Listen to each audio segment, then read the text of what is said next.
अभी हाल ही में ईरान ने जब इजराइल पर एक के बाद एक मिसाइलें दागी और इजरायली पीएम ने भी ईरान को उसी की भाषा में जवाब देने की ठानी, उसी दौरान ईरान का अनाउंसमेंट आता है कि ईरान के सभी एयर स्पेस शट डाउन कर दिए जाएं और सारी फ्लाइट करीब 3 घंटे तक कैंसिल कर दी जाएं। और लगभग 2 घंटे ही बाद ईरान में 4.5 मैग्नीट्यूड का एक मिस्टीरियस भूकंप आ जाता है जो दुनिया के सभी देशों के कान खड़े कर देता है। जब दो देशों के बीच तनाव और एक दूसरे को खत्म करने की बात चल रही हो तो ये भूकंप आम भूकंप समझना उनके लिए एक बड़ी भूल हो सकती है। जैसा कि दुनिया का एक बहुत बड़ा तबका इस बात का यकीन कर रहा है कि ये भूकंप ईरान के परमाणु टेस्टिंग की वजह से ही हुआ है। तो फिर क्या था आखिर ये भूकंप?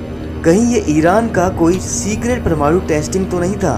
और अगर था तो फिर क्या अब ईरान इजराइल को परमाणु बम से उड़ाना चाहता है और दुनिया के नक्शे से मिटा देना चाहता है? हमारी इस बड़ी सी दुनिया में काफी सारे देश पाए जाते हैं, पर दुनिया भर में मात्र 9 ही ऐसे देश पाए जाते हैं जिनके पास न्यूक्लियर वेपन है, जैसा कि आपको स्क्रीन में दिख रहा होगा। अभी हाल ही में ईरान के अंदर आने वाले भूकंप ने पूरी दुनिया को मानो सरप्राइज में डाल दिया है कि कहीं ईरान भी अब उन देशों में शामिल तो नहीं होने जा रहा है जिन देशों के पास न्यूक्लियर वेपन है। क्या ये भूकंप ईरान का कोई सीक्रेट न्यूक्लियर टेस्ट तो नहीं था? सन 2013 में लगभग ऐसा ही कुछ हमें नॉर्थ कोरिया में देखने को मिला था, जिस समय दुनिया के बड़े देशों ने नॉर्थ कोरिया को न्यूक्लियर टेस्ट करने के लिए मना किया था। लेकिन अचानक से नॉर्थ कोरिया के कोस्टल एरिया में एक भूकंप आता है। पहले तो लोगों को लगा कि ये एक नॉर्मल भूकंप ही होगा, लेकिन जब तहकीकात करी गई तो पता चला ये नेचुरल भूकंप नहीं है बल्कि न्यूक्लियर टेस्टिंग की वजह से आया हुआ भूकंप है। और ठीक वही चीज हमें इस ईरान में देखने को मिल रही है। ईरान के सेमनान प्रांत में आज तक मेजर भूकंप कभी भी रिकॉर्ड नहीं किया गया है। हालांकि ईरान में कहीं अलग अलग जगह पर भूकंप आते रहते हैं। ईरान का ये भूकंप ठीक लड़ाई के टाइम पर होना, दुनिया भर के लोग इसे ईरान के न्यूक्लियर टेस्ट से जोड़ के देखते हैं। साल 2015 में America, Russia, France, China, Germany और यूरोपियन यूनियन के साथ ईरान की एक कॉन्फ्रेंस हुई। इस कॉन्फ्रेंस में ईरान के साथ ये डील करी गई कि वो अपनी न्यूक्लियर कैपेसिटी को कंट्रोल करेगा और इसके बदले में ईरान पर लगने वाले सारे प्रतिबंधों से उसे मुक्त किया जाएगा। फिर साल 2018 में ट्रम्प सरकार ने इस डील में काफी सारी कमियां निकालते हुए इसे कैंसिल कर दिया था। अब क्या था, ईरान को पूरी तरह से छूट मिल गई थी और उसने तमाम यूरेनियम से संबंधित अपने सारे प्रोजेक्ट को दोबारा से स्टार्ट कर दिया। जैसा कि आपको पता है कि किसी भी न्यूक्लियर बॉम्ब को बनाने के लिए यूरेनियम 235 का इस्तेमाल किया जाता है। यूरेनियम दुनिया का सबसे महंगा पदार्थ माना जाता है। कहते हैं कि 27 लाख कोयले को अगर जला दिया जाए तो उसमें जितनी एनर्जी प्रोड्यूस होगी वो केवल यूरेनियम 235 के सिर्फ 1 केजी के ही बराबर होगी। यूरेनियम 235 इतना खतरनाक एनर्जी देता है। हमें जो नेचुरल यूरेनियम मिलता है वो 235 और 238 का मिक्स फॉर्म मिलता है। यूरेनियम में 238 की मात्रा बहुत ज्यादा होती है और 235 लगभग ना के बराबर होता है। यूँ मान लीजिए कि 100 केजी में मात्र 700 ग्राम ही यूरेनियम 235 मिल पाता है। यूरेनियम को सेंट्रीफ्यूज करके 238 और 235 को अलग कर दिया जाता है और बिल्कुल प्योर 235 निकाल कर फिर 235 को एनरिच्ड किया जाता है और उसको परमाणु बम बनाने के लिए या फिर बिजली बनाने के लिए इस्तेमाल कर लिया जाता है। सेंट्रीफ्यूज यानी एक ऐसा डिवाइस जो अपनी स्पीड में घूम घूम कर 238 और 235 को अलग कर देता है। एक बार इजराइल ने ईरान के इसी सेंट्रीफ्यूज डिवाइस को हैक कर लिया था और हैक करके सेंट्रीफ्यूज की स्पीड को कंट्रोल कर लिया था। ईरान का सेंट्रीफ्यूज डिवाइस कभी स्पीड बढ़ा देता था तो कभी कम कर देता था, जिससे ईरान एनरिच यूरेनियम बनाने में नाकामयाब हो गया और ईरान का सारा न्यूक्लियर प्रोजेक्ट बर्बाद हो गया था। इजराइल और अमेरिका चील की तरह अपनी एक आंख ईरान के न्यूक्लियर प्रोग्राम पर हमेशा बनाए रखते हैं, क्योंकि ये देश मानते हैं कि ईरान एक ऐसा देश है जो हमास, हिजबुल्लाह जैसे आतंकी संगठन को अपना खुले रूप में फुल सपोर्ट करता है। ईरान प्रॉक्सी वॉर तो लड़ता ही है, पर इसके साथ वो अपना दिमाग भी लगाता रहता है कि कैसे इजराइल की कमजोरी को पकड़ा जाए और इजराइल को खत्म कर दिया जाए। लगभग 1 साल से भी ज्यादा चल रही इजराइल की लड़ाई में अब ईरान के पास काफी सारे इनपुट हैं। अभी हाल ही में एक आर्टिकल पब्लिश हुआ था, उसमें साफ तरह से बताया गया कि हिजबुल्लाह के ड्रोन स्ट्राइक और ईरान की हाइपरसोनिक मिसाइल को इसराइल का आयरन डोम डिटेक्ट करने में फेल हो रहा था, जिससे आयरन डोम की एक्यूरेसी को लेके आईडीएफ लीडर पर सवाल उठने लगे थे। इसराइल के पास multi layer air defence system है। लेयर 1 आयरन डोम है जो 4 से 70 किलोमीटर की रेंज वाले रॉकेट को मार गिरा देता है। लेयर 2 डेविड स्लिंग है। ये 300 किलोमीटर की रेंज में आने वाली रॉकेट्स और क्रूज मिसाइल को मार गिराने में समर्थ है।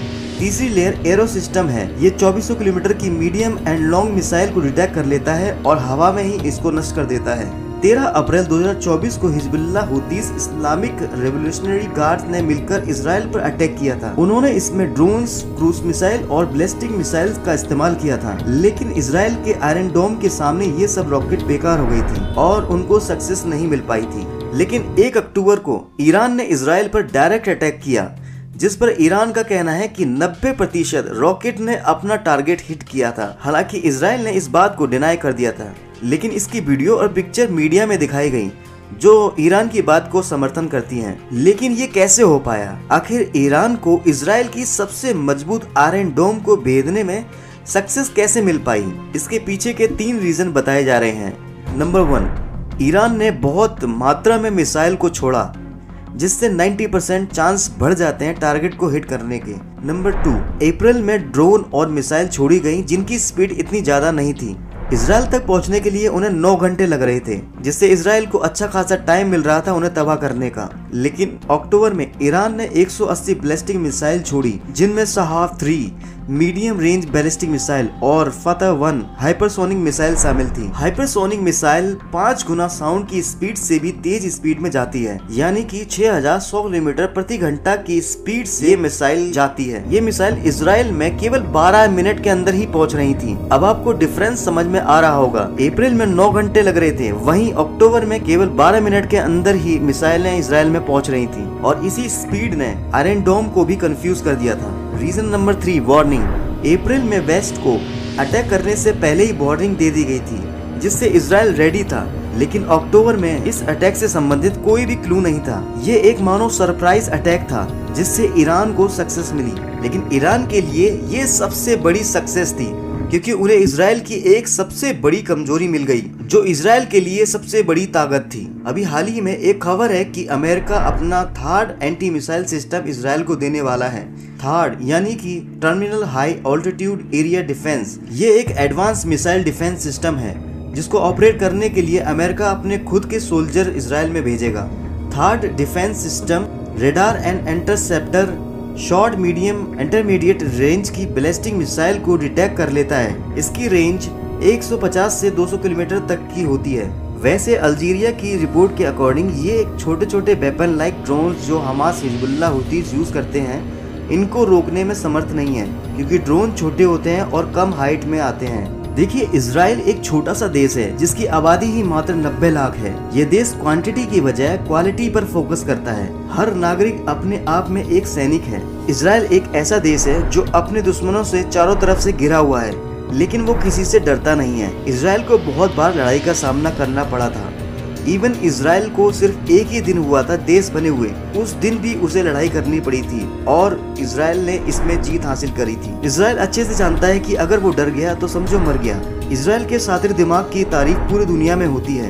इनकी खुफिया एजेंसी मोसाद बहुत ही पावरफुल है। इनके हैकर दुनिया के सबसे बड़े हैकर हैं। इवन जब हिजबुल्लाह और इसराइल के बीच लड़ाई चल रही थी, इसराइल ने टेक्नोलॉजी का इस्तेमाल करके हिजबुल्लाह के लीडर्स के फोन हैक करके और उनकी स्ट्रेटेजी को जो वो प्लान कर रहे होते थे पता कर लेते थे। इवन उनकी लोकेशन ट्रैक करके गाइडेड मिसाइल का यूज करके मार भी देते थे। हिजबुल्लाह को समझ नहीं आ रहा था कि वो कैसे अपनी टीम को मैसेज दें, कैसे स्ट्रेटेजी बनाए, क्योंकि जो कुछ वो प्लानिंग करेंगे वो इसराइल को पहले से ही पता चल जाएगा और वो अपने इरादों को पूरा नहीं कर पाएंगे। हिजबुल्लाह के लीडर हसन नसरल्लाह ने अपनी टीम को बताया कि आप पूछते थे ना कि इजरायली एजेंट कहाँ हैं, ये जो मोबाइल तुम और तुम्हारी बीवी तुम्हारे बच्चे यूज करते हैं, ये है इजरायली एजेंट। तुम्हारा मोबाइल ही है इजरायली एजेंट। हिजबुल्लाह के सारे मेंबर डिसाइड करते हैं कि हम मोबाइल की जगह पेजर्स का यूज करेंगे। इसके लिए हिजबुल्लाह सर्च करता है उन मैन्युफैक्चर कंपनियों को जो पेजर बनाती हैं। इसराइल की एक यूनिट है 8200, ये बहुत ही खुफिया यूनिट है। ये बात उनको पता चल जाती है कि हिजबुल्लाह ने पेजर मैन्युफैक्चरिंग कंपनीज को सर्च किया है। इवन 5000 पेजर्स का ऑर्डर भी दिया है। इजराइल ताइवान की कंपनी के साथ मिलकर बड़ी चालाकी से एक्सप्लोजिव और एक चिप पेजर में इंसर्ट कर देता है और 17 सितंबर को करीब 3000 पेजर्स अलग अलग जगहों पर ब्लास्ट कर जाते हैं। और न केवल पेजर बल्कि वॉकी टॉकी, सोलर पैनल, सभी गैजेट एक साथ ब्लास्ट करने लगते हैं। लेबनान में सभी लोग मोबाइल लैपटॉप की बैटरियां निकाल कर फेंक रहे होते हैं और लेबनान और हिजबुल्लाह में एक डर का माहौल बन जाता है। ये तो केवल एक छोटा सा उदाहरण है। इजराइल ने ना जाने कितने ऐसे कारनामे करे हैं जिनसे पूरी दुनिया का दिमाग हिला हुआ है। हालांकि इजराइल एक छोटा सा देश है, लेकिन दिमाग और बुद्धिमानी से पूरी दुनिया सरप्राइज भी होती है। और अभी हाल ही में इजराइल ने ईरान पर अटैक भी कर दिया है। इसके बदले में ईरान क्या करता है, ये समझने वाली बात है। अगर दोनों देशों के बीच युद्ध होता है तो एक वर्ल्ड वॉर होने से कोई भी नहीं रोक सकता है। खैर, इस वीडियो में बस इतना ही। मिलते हैं अगली वीडियो में। अगर वीडियो पसंद आई हो तो लाइक करें, चैनल को सब्सक्राइब कर लें और बेल आइकन को प्रेस कर दें ताकि आने वाली वीडियो का नोटिफिकेशन आपको जल्द से जल्द मिलता रहे।